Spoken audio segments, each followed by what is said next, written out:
Selamat pagi anak-anak. Kita akan belajar firman Tuhan melalui buku renungan pagi anak, Identitas. Hari ini tanggal 14 Juni, judul renungan kita, James Humphrey, Pemimpin yang Penuh Kuasa. Mari kita awali dengan doa.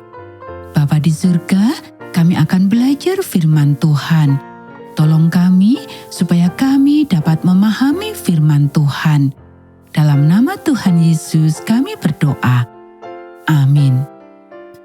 Anak-anak, ayat inti renungan pagi kita hari ini diambil dari kitab Matius pasal 28 ayat 20. Dan ketahuilah, aku menyertai kamu senantiasa sampai kepada akhir zaman. Bisa dikatakan bahwa James Humphrey adalah seorang misionaris ke Amerika Serikat.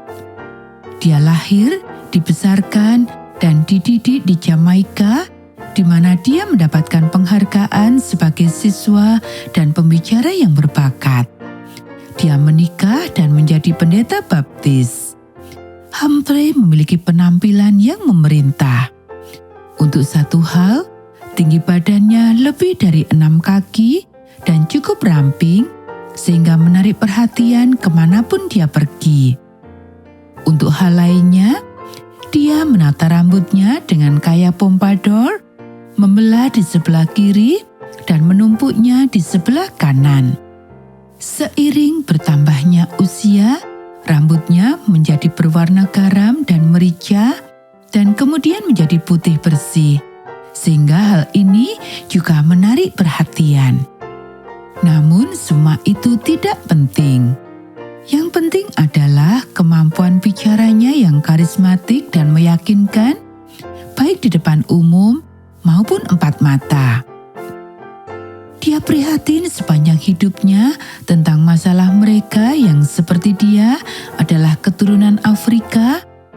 Jadi sebagai seorang pemuda, pada tahun 1901, dia berangkat untuk mengunjungi Afrika itu sendiri. Perjalanan tersebut singgah di New York City, di mana kehidupan Humphrey berubah drastis.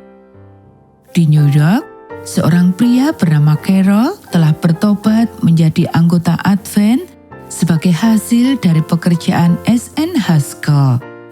Sekarang Carroll mengadakan pertemuan di rumah dan entah bagaimana Humphrey mendengarnya dan menghadiri salah satunya.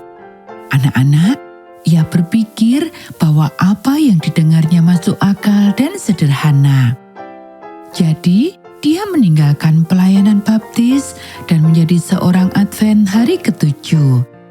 Ia dapat melihat bahwa orang-orang di New York membutuhkannya, jadi ia memutuskan untuk tidak pergi ke Afrika. Dia mengirim istrinya untuk bergabung dengannya dari Jamaika, dan dia dipilih untuk memimpin perusahaan yang telah dibentuk sebagai hasil dari usaha Carroll. Jumlah mereka hanya 10 orang, tetapi mereka sangat berarti bagi Tuhan dan bagi James Humphrey. Anak-anak, demikianlah renungan pagi kita hari ini. Mari kita akhiri dengan doa. Allah segala bangsa, terkadang kami berpikir bahwa untuk menjadi seorang misionaris, kami harus pergi jauh untuk membagikan firman-Mu. Biarkan kami menyadari bahwa kami dapat melayani-Mu di negara kami sendiri, bahkan di lingkungan kami sendiri. Tolonglah kami untuk berdoa, memohon ketajaman, bimbingan, dan arahan untuk melihat di mana kami dapat melayani-Mu dengan sebaik-baiknya. Amin.